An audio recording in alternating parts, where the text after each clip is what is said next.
నమస్తే అన్న.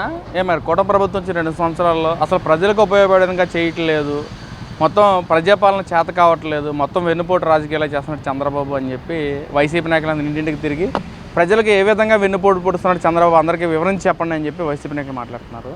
అంటే మొత్తం ఫేక్ రాజకీయాలు చేస్తున్నాడు చంద్రబాబు అంటున్నారన్న. ఏంటి అసలు దాని మీద మీ ఒపీనియన్ ఏంటి? అసలు ఫేక్ రాజకీయాలు చేయడం అని అంటే సొంత బాబాయిని గొడ్డలతో నరికేసి 2019 ఎలక్షన్ ముందు పొద్దున్న గుండెపోటు అన్నారు, తర్వాత అదేమో హత్య అని చెప్పని అన్నారు, తర్వాత నారాజు రక్త చరిత్ర అన్నారు.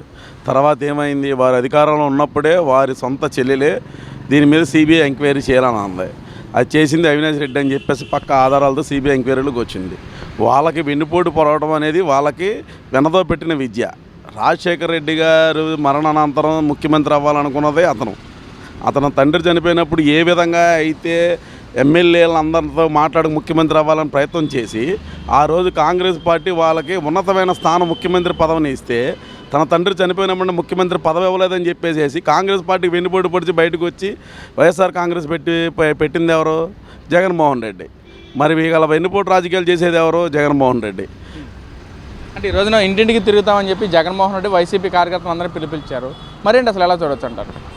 ఇంటింటికి తిరిగి ఏం చెప్తారండి? గతంలో 2019లో మేము అధికారంలో రాగానే నేను తాడేపల్లి ఇల్లు కట్టుకున్నాను, అమరావతి రాజధాని అని చెప్పారు. వచ్చిన తర్వాత అమరావతి రాజధాని కాదు 3 రాజధానులు అని చెప్పింది వాళ్ళు.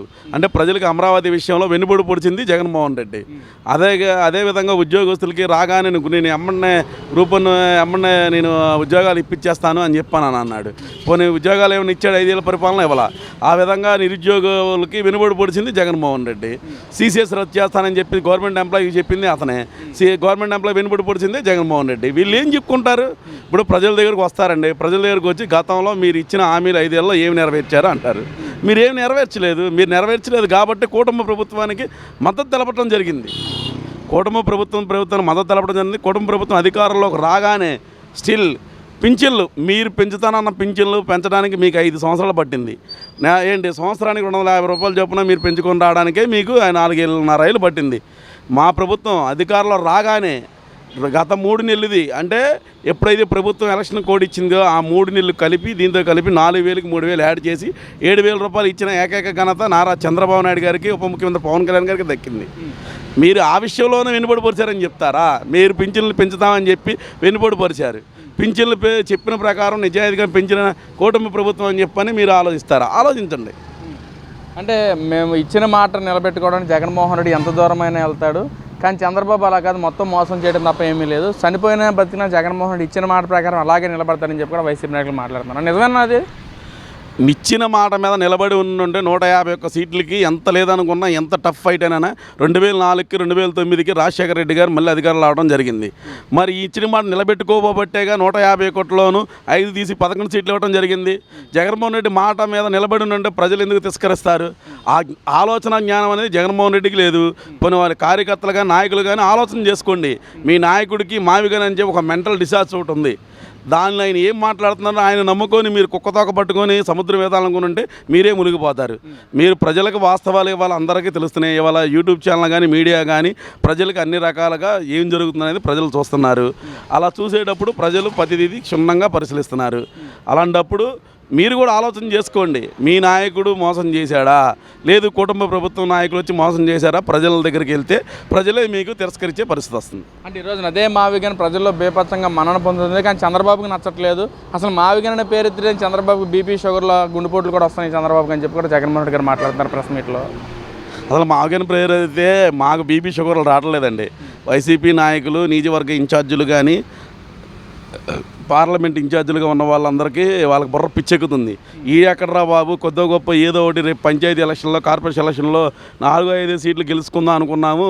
ఈ మాయమైన బొంద కూడా తీసుకొచ్చి మా నెత్తిన పడేశాడు, ఆ వచ్చే 2-3 సీట్లు కూడా పోతాయని వైసీపీ నాయకులు ఏడుస్తున్నారు. ఆ విషయం జగన్మోహన్ రెడ్డికి అర్థం కావట్లా.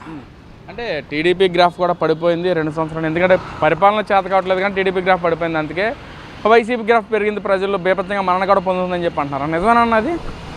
టీడీపీ గ్రాఫ్ పడిపోయిందని చెప్పని అంటున్నారు కాబట్టి నిజంగా టీడీపీ గ్రాఫ్ పడిపోతే మొన్న ఉద్యోగులకి చాలా చక్కగా ఆ ఉద్యోగ నోటిఫికేషన్ రిలీజ్ అయిన తర్వాత ఎంతమందికి ఎన్ని ఉద్యోగాలు వచ్చినాయో మీకు తెలుసు.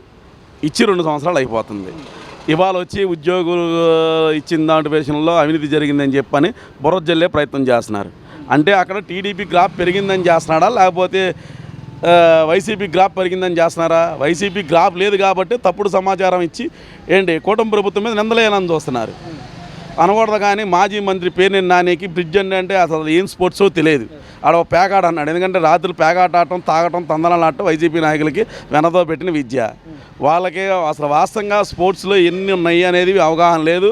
ఎడ్యుకేషన్లో కూడా గ్రూప్ 1, గ్రూప్ 2, గ్రూప్ 3లో ఏ ఉద్యోగాలు ఉంటాయి అనేది పూర్తిగా అవగాహన లేని వాళ్ళు కేవలం ఇసుకని మాఫియా చేయడం కానీ, మట్టిని దోచుకోవడం కానీ, దొంగ బియ్యం, రైస్ బియ్యం సప్లై చేయడం కానీ ఇవి తెలుసు తప్ప కానీ ప్రజలకు ఏ విధంగా పరిపాలన చేయడం వాళ్ళకి చేత కాదు. అంటే ఈ రోజున కుటుంబ ప్రభుత్వ నాయకులు సింపతి డ్రామాలు ఆడుతున్నారని చెప్పి కూడా మాట్లాడుతున్నారు. మరి గతంలో మనం చూసుకున్నట్లయితే ఇటు వివేకానంద గారి హత్య కేసు విషయాన్ని కానీ, లేదా గులకరాయి కేసు కానీ, లేదా కోడికత్తి కేసు కానీ, అసలు వాటిని ఆ మూడింటిని మనం ఎలా చూడొచ్చు? అంటే ఈరోజు టీడీపీ నాయకులే ఆ విధంగా చేస్తున్నారా, లేక వైసీపీ నాయకులు చేస్తున్నారు అనుకోవచ్చా? గతంలో మనం 2019లో అతనికి చేతికి అతను సొంత మనిషితోనే అతను అభిమానించిన వ్యక్తి ఎయిర్పోర్ట్లో కత్తిపోటు జరిగింది. నిజంగా మరి జరిగినప్పుడు సింపతి పొందింది ఎవరండి? జగన్మోహన్ రెడ్డి.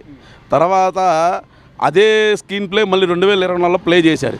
ఇదే సింగనగర్లో దేవస్థానం అమ్మవారి గుళ్ళో వెల్లంపల్లి అని చెప్పే వ్యక్తి ఏ విధంగా వెండి సింహాలు దొంగతనం చేశాడో మనందరూ తెలిసిందే. కొబ్బరి చెప్పుల మంత్రికి కులకరాయి తగిలిందని చెప్పేశారు. అసలు కన్ను ఫస్ట్ తగిలిన కన్ను ఒకటి చూపించారు. తర్వాత అది పేస్ట్ చేసుకుంది ఇంకో దానికి. అంటే వాళ్ళు ఏ విధంగా డ్రామాలు ఆడుతున్నారో ప్రజలు గ్రహిస్తున్నారండి. సింపతి పొందాలనుకుంటే ఇవాళ సింపతి పొందే పరిస్థితుల్లో జనాలు కూడా లేరు. జనాలకే కళ్ళకు కట్టినట్టుగా అన్నీ కనబడుతున్నాయి. ఇవాళ మీడియా ఉంది. మీరు ఎన్ని డ్రామాలు ఆడినా ప్రజలు ఎవరికి ఓటేయాలనేది, ఎవరు అభివృద్ధి చేస్తున్నారో ప్రజలు నిర్ణయించుకున్నారు. ఇప్పుడు మెజారిటీ ప్రజలందరికీ కూడా ఇవాళ వాళ్ళు వెళ్ళే ఏ ఊరిలోకి వెళ్ళినా బ్రహ్మాండమైన రోడ్లు ఉన్నాయి, ఇన్ఫ్రాస్ట్రక్చర్ బ్రహ్మాండంగా ఉంది. ఇవాళ పిల్లలు చదువుకుని ఉండే ఇవాళ ఇంజనీరింగ్ కాలేజీలు కానీ, అదే ఇంటర్ కానీ, అటు మన ఫస్ట్ క్లాస్ నుంచి 10th క్లాస్ కానీ, తల్లికి వందనం కానీ, అదేవిధంగా ఫీజు రిమెంబర్స్ కానీ అన్నీ చక్కగా పడుతున్నాయి. తల్లిదండ్రులు కూడా హ్యాపీగా ఉన్నారు.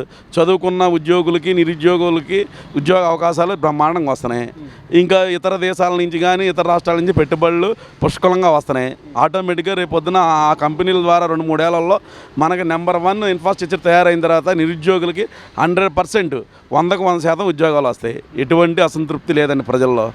కేవలం వైసీపీ బతుకుందని చెప్పుకోవడానికి ఆడుతున్న డ్రామాలు తప్ప ప్రజలు మాత్రం కూటమి ప్రభుత్వం బాగుందని చాలా చక్కగా హ్యాపీగా ఉన్నారు.